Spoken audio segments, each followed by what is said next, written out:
गणपतये नमः। अथ श्रीसुब्रह्मण्यसहस्रनामस्तोत्रम्। ऋषय ऊचुः। सर्वशास्त्रार्थतत्त्वज्ञ सर्वलोकोपकारक वयं चातिथयः प्राप्ता आतिथेयोऽसि सुव्रत। ज्ञानदानेन संसारसागरात् तारयस्व नः। कलौ कलुषचित्ताये नराः पापरताः सदा। केन स्तोत्रेण मुच्यन्ते सर्वपातकबन्धनैः। इष्टसिद्धिकरं पुण्यं दुःखदारिद्र्यनाशनम्। सर्वरोगहरं स्तोत्रं सूतनो वक्तुमर्हसि। श्रीसूत उवाच। शृणुध्वं ऋषयः सर्वे नैमिषारण्यवासिनः। तत्त्वज्ञानतपोनिष्ठाः सर्वशास्त्रविशारदाः। स्वयंभुवा पुरा प्रोक्तं नारदाय महात्मने। तदहं सम्प्रवक्ष्यामि श्रोतुं कौतूहलं यदि। ऋषय ऊचुः। किमाह भगवान् ब्रह्मा नारदाय महात्मने। सूतपुत्र महाभाग वक्तुमर्हसि साम्प्रतम्। श्रीसूत उवाच। दिव्यसिंहासनासीनं सर्वदेवैरभिष्टुतं। साष्टाङ्गं प्रणिपत्यैनं ब्रह्माणं भुवनेश्वरं। नारदः परिपप्रच्छ कृताञ्जलिरुपस्थितः। नारद उवाच। लोकनाथ सुरश्रेष्ठ सर्वज्ञ करुणाकर। षण्मुखस्य परं स्तोत्रं पावनं पापनाशनम्। धातस्त्वं पुत्रवात्सल्यात् तद्वद प्रणताय मे। उपदिश्यतु मां देव रक्ष रक्ष कृपानिधे। ब्रह्मा उवाच।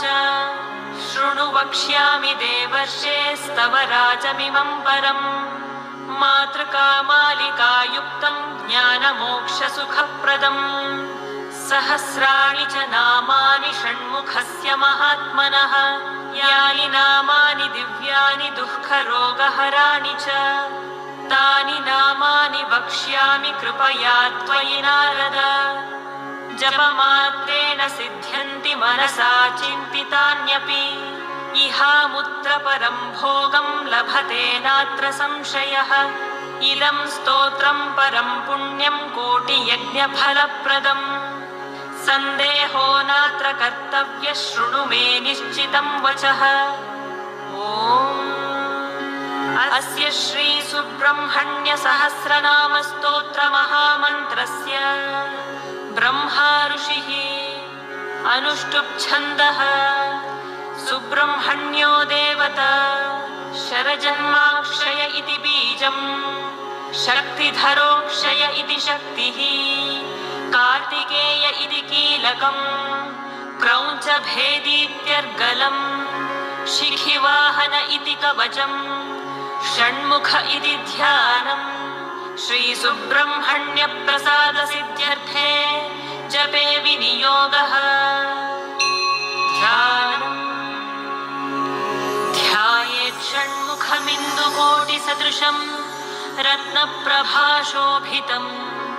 बालार्कद्युतिषट्किरीटविलसत्केयूरहारान्वितम्। कर्णालम्बितकुण्डलप्रविलसद्गण्डस्थलाशोभितम्।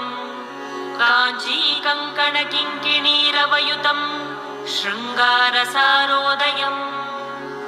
ध्यायेदीप्सितसिद्धिदं शिवसुतम् श्रीद्वादशाक्षं गुहम्। खेटं कुक्कुटमङ्कुशं च वरदम् पाशं धनुश्चक्रकम्। वज्रं शक्तिमसिं च शूलमभयम् दोर्भिर्धृतं षण्मुखम्। देवं चित्रमयूरवाहनगतम् चित्राम्बरालङ्कृतम्। अथ श्रीसुब्रह्मण्यसहस्रनामस्तोत्रम्। अचिन्त्यशक्तिरनघस्त्वक्षोभ्यस्त्वपराजितः। अनाथवत्सलो मोघस्त्वशोकोऽप्यजरो भयः। अत्युदारो ह्यघहरस्त्वग्रगण्यो द्विजासुतः। अनन्तमहिमापारोऽनन्तसौख्यप्रदो व्ययः। अनन्तमोक्षदो नादिरप्रमेयोऽक्षरोच्युतः अकल्मषोऽभिरामोऽग्रधुर्यश्चामितविक्रमः अनाथनाथो ह्यमलो ह्यप्रमत्तोऽमरप्रभुः अरिन्दमोऽखिलाधारस्त्वणिमादिगुणोऽग्रणीः अचञ्चलोऽमरस्तुत्यो ह्यकलङ्कोऽमिताशनः अग्निभूरनवद्याङ्गो ह्यद्भुतोऽभीष्टदायकः अतीन्द्रियो प्रमेयात्मा ह्यदृश्यो व्यक्तलक्षणः आपद्विनाशकस्त्वार्य आढ्य आगमसंस्तुतः आर्तसंरक्षणस्त्वाद्य आनन्दस्त्वार्यसेवितः आश्रितेष्टार्थवरद आनन्द्यार्थफलप्रदः आश्चर्यरूप आनन्द आपन्नार्तिविनाशनः इभवक्त्रानुजस्त्विष्ट इभासुरहरात्मजः इतिहासश्रुतिस्तुत्य इन्द्रभोगफलप्रदः इष्टापूर्तफलप्राप्तिरिष्टेष्टवरदायकः इहामुद्रेष्टफलद इष्टदस्त्विन्द्रवन्दितः ईडनीयस्त्वीशपुत्र ईप्सितार्थप्रदायकः ईति भीतिहरश्चेड्य ईशणात्रयवर्जितः उदारकीर्तिरुद्योगी चोत्कृष्टोरुपराक्रमः उत्कृष्टशक्तिरुत्साह उदारश्चोत्सवप्रियः उज्जृम्भ उद्भवश्चोग्र उदग्रश्चोग्रलोचनः उन्मत्त उग्रशमन उद्वेगघ्नोरगेश्वरः उरुप्रभावश्चोदीर्ण उमापुत्र उदारधीः ऊर्ध्वरेतः सुतस्तूर्ध्वगतिदस्तूर्जपालकः ऊर्जितस्तूर्ध्वगस्तूर्ध्व ऊर्ध्वलोकैकनायकः ऊर्जिवानूर्जितोदार ऊर्जितोर्जितशासनः ऋषिदेवगणस्तुत्यरुणत्रयविमोचनः ऋजुरूपो ऋजुकरः ऋजुमार्गप्रदर्शनः ऋतम्भरो ऋजुप्रीत ऋषभस्पृद्धितस्पृतः लुलितोद्धारको लूतभवपाशप्रभञ्जनः येणाङ्कधर सत्पुत्र एकयेनो विनाशनः ऐश्वर्यदश्चैन्द्रभोगी चैतिह्यश्चैन्द्रवन्दितः ओजस्वी चौषधिस्थानमोजोदश्चौदनप्रदः औदार्यशील औमेय औग्र औन्नत्यदायकः औदार्य औषधकर औषधञ्चौषधाकरः अंशुमाल्यंशुमालीड्य अम्बिकातनयोन्नदः अन्धकारिसुतोऽन्धत्वहारी चाम्बुजलोचनः अस्तमायोमराधीशो ह्यस्पष्टोस्तोकपुण्यदः अस्तामित्रोस्तरूपश्चास्खलत्सुगतिदायकः कार्तिकेयः कामरूपः कुमारः क्रौञ्चदारणः कामदः कारणं काम्यः कमनीयः कृपाकरः काञ्चनाभः कान्तियुक्तः कामी कामप्रदः कविः कीर्तिकृत्कुक्कुटधरः कूटस्थः कुवलेक्षणः कुङ्कुमाङ्गः क्लमहरः कुशलः कुक्कुटध्वजः कुशानुसम्भवः क्रूरः क्रूरघ्नः कलितापहृत् कामरूपः कल्पतरुः कान्तः कामितदायकः कल्याणकृत्क्लेशनाशः कृपालुः करुणाकरः कलुषघ्नः क्रियाशक्तिः कठोरः कवचीकृतिः कोमलाङ्गः कुशप्रीतः कुत्सितघ्नः कलाधरः ख्यातः खेटधरः खड्गी खट्वाङ्गी खलनिग्रहः ख्यातिप्रदः खेचरेशः ख्यातेहः खेचरस्तुतः खरतापहरस्वस्थः खेचरः खेचराश्रयः खण्डेन्दुमौलितनयः खेलः खेचरपालकः खस्थलः खण्डितार्कश्च खेचरीजनपूजितः गाङ्गेयो गिरिजापुत्रो गणनाथानुजो गुहः गोप्ता गीर्वाणसंसेव्यो गुणातीतो गुहाश्रयः गतिप्रदो गुणनिधिर्गम्भीरो गिरिजात्मजः गूढरूपो गदहरो गुणाधीशो गुणाग्रणीः गोधरो गहनो गुप्तो गर्वघ्नो गुणवर्धनः गुह्यो गुणज्ञो गीतिज्ञो गतातङ्को गुणाश्रयः गद्यपद्यप्रियो गुण्यो गोस्तुतो गगनेचरः गणनीयचरित्रश्च गतक्लेशो गुणार्णवः घूर्णिताक्षो घृणिनिधिर्घनगम्भीरघोषणः घण्टानादप्रियो घोषो घोराघौघविनाशनः घनानन्दो घर्महन्ता घृणावाघृष्टिपातकः घृणी घृणाकरो घोरो घोरदैत्यप्रहारकः घटितैश्वर्यसन्दोहो घनार्थो घनसङ्क्रमः चित्रकृच्चित्रवर्णश्च चञ्चलश्च फलद्युतिः चिन्मयश्चित्स्वरूपश्च चिरानन्दश्चिरन्तनः चित्रकेलिश्चित्रतरश्चिन्तनीयश्च मत्कृतिः चोरघ्नश्चतुरश्चारुश्चामीकरविभूषणः चन्द्रार्ककोटिसदृशश्चन्द्रमौलितनूभवः छादिताङ्गश्छद्महन्ता छेदिताखिलपातकः छेदीकृततमः क्लेशश्छत्रीकृतमहायशाः छादिताशेषसन्तापश्छुरितामृतसागरः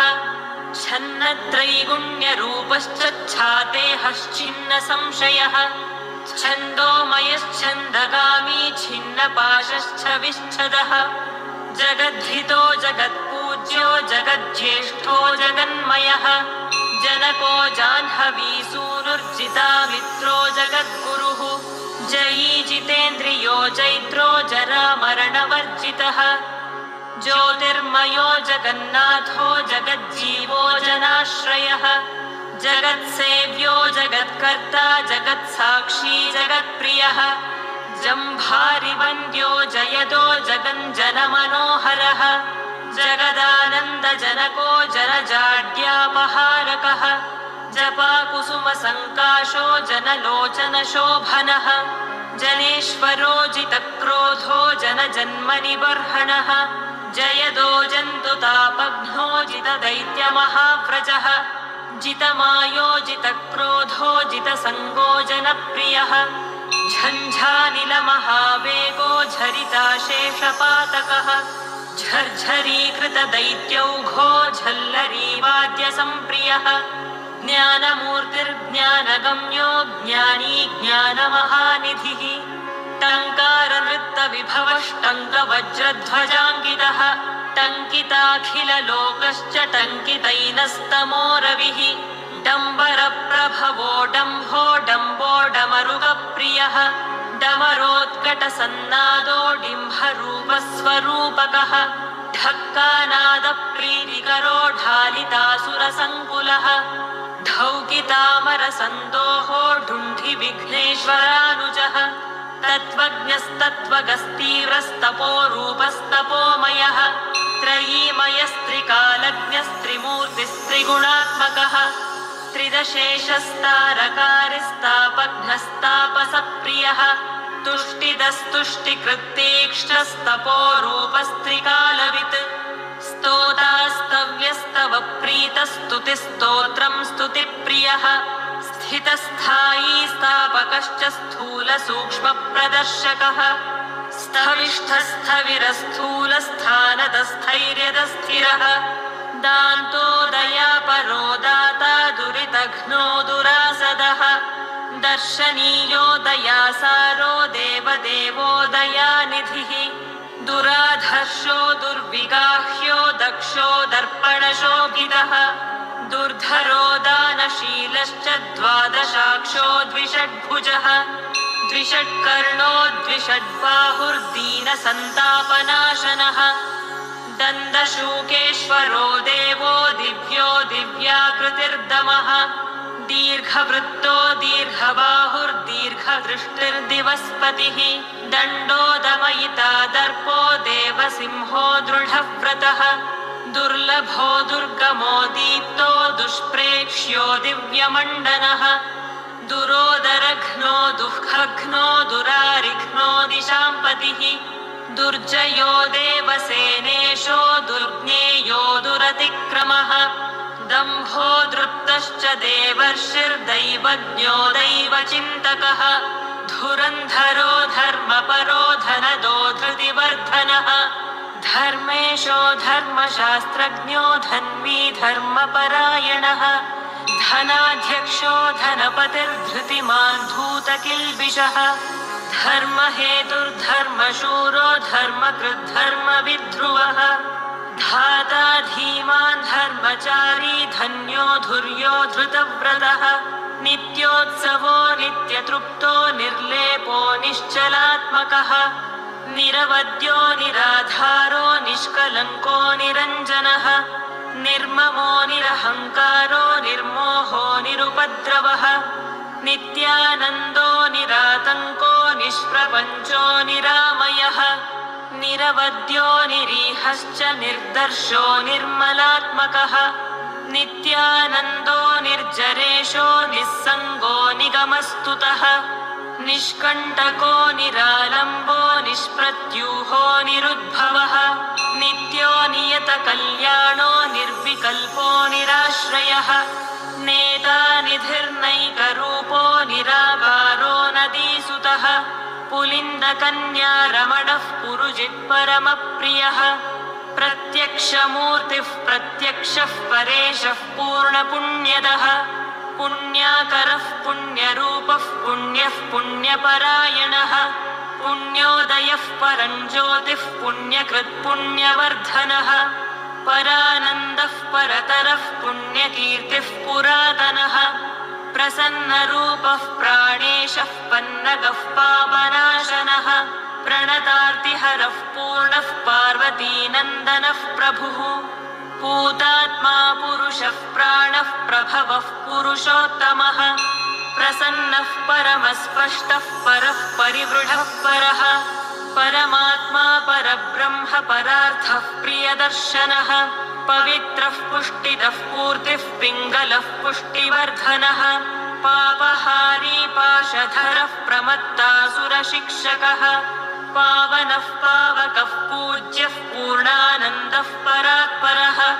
पुष्कलः प्रवरः पूर्वः पितृभक्तः पुरोगमः प्राणदः प्राणिजनकः प्रतिष्ठः पावकोद्भवः परब्रह्मस्वरूपश्च परमैश्वर्यकारणम् परर्धितः पुष्टिकरः प्रकाशात्मा प्रतापवान् प्रज्ञापरः प्रकृष्टार्थः पृथुः पृथुपराक्रमः फणीश्वरः फणिवरः फणामणिविभूषणः फलदः फलहस्तश्च फुल्लाम्बुजविलोचनः फडुच्चाटितपापौघः फणिलोकविभूषणः बाहुलेयो बृहद्रूपो बलिष्ठो बलवान् बली ब्रह्मेश विष्णुरूपश्च बुद्धो बुद्धिमतां वरः बालरूपो ब्रह्मगर्भो ब्रह्मचारी बुधप्रियः बहुश्रुतो बहुमतो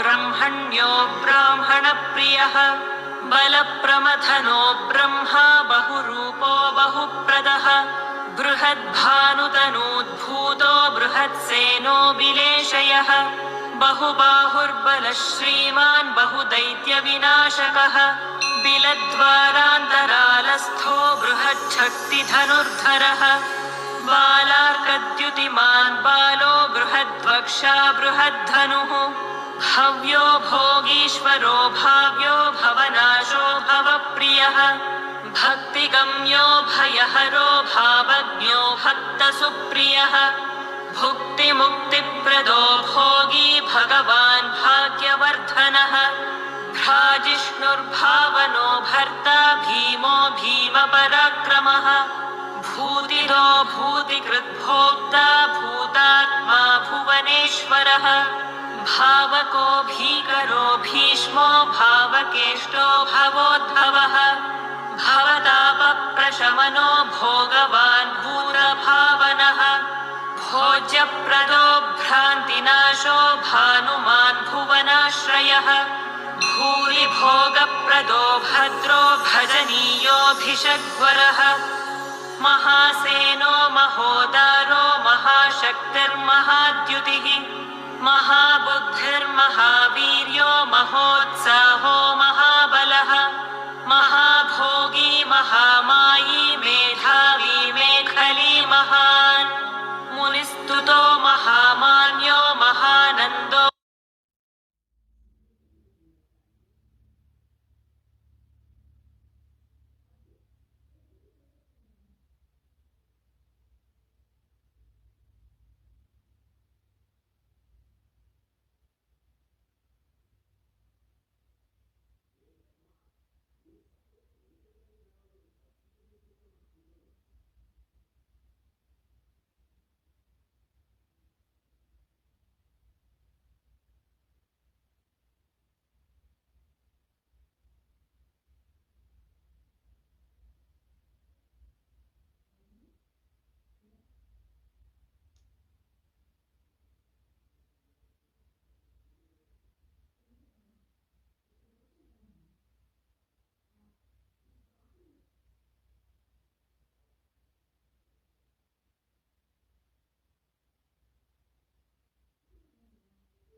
महायशाः महोर्जितो माननिधिर्मनोरथफलप्रदः महोदयो महापुण्यो महाबलपराक्रमः मानदो मतिदो माली मुक्ता माला विभूषणः मनोहरो महामुख्यो महर्धिर्मूर्तिमान् मुनिः महोत्तमो महोपायो मोक्षदो मङ्गलप्रदः मुदाकरो मुक्तिदाता महाभोगो महोरगः यशस्करो योगयोनिर्योगिष्ठो यमिनां वरः यशस्वी योगपुरुषो योग्यो योगनिधिर्यमी यतिसेव्यो योगयुक्तो योगविद्योगसिद्धिदः यन्त्रो यन्त्री च यन्त्रज्ञो यन्त्रवान् यन्त्रवाहकः यातनारहितो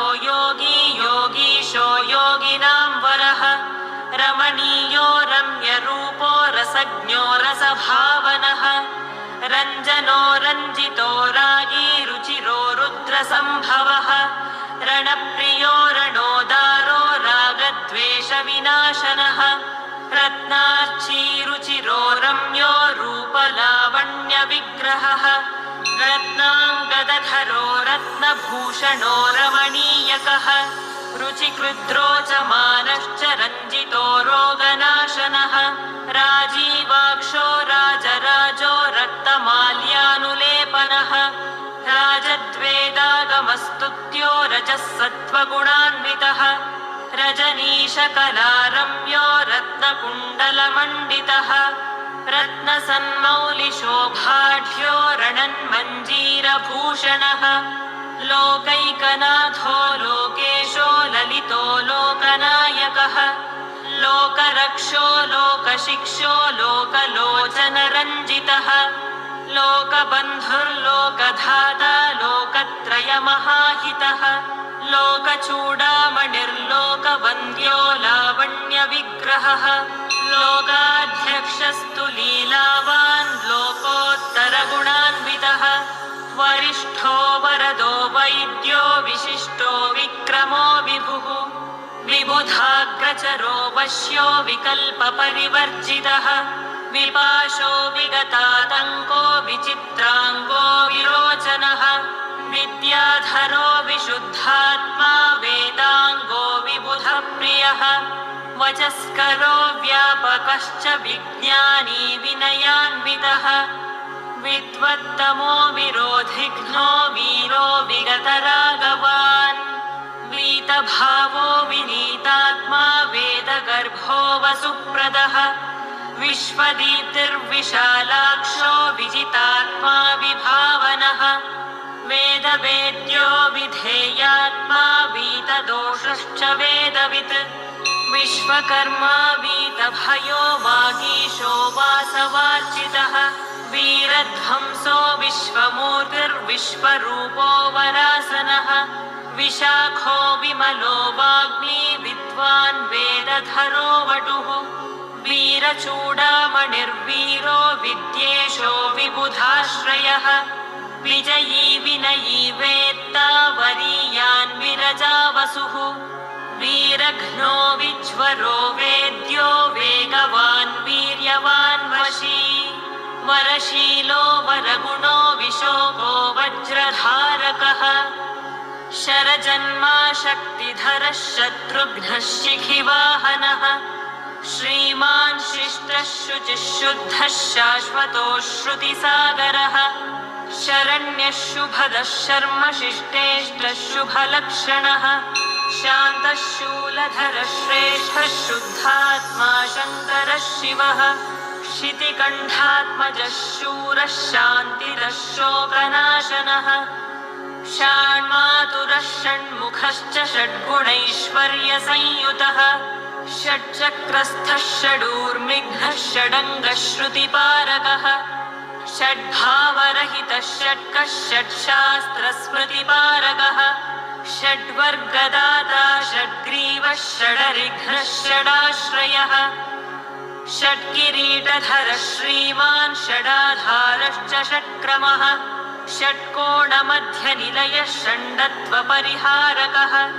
सेनानी सुभगः स्कन्दः सुरानन्दः सदाङ्गतिः सुब्रह्मण्यः सुराध्यक्षः सर्वज्ञः सर्वदः सुखी सुलभः सिद्धिदः सौम्यः सिद्धेशः सिद्धिसाधनः सिद्धार्थः सिद्धसङ्कल्पः सिद्धसाधुः सुरेश्वरः सुभुजः सर्वदृक्साक्षी सुप्रसादः सनातनः सुधापतिः स्वयं ज्योतिः स्वयंभूः सर्वतोमुखः समर्थः सत्कृतिः सूक्ष्मः सुघोषः सुखदः सुहृद् सुप्रसन्नः सुरश्रेष्ठः सुशीलः सत्यसाधकः सम्भाव्यः सुमनः सेव्यः सकलागमपारगः सुव्यक्तः सच्चिदानन्दः सुवीरः सुजनाश्रयः सर्वलक्षणसम्पन्नः सत्यधर्मपरायणः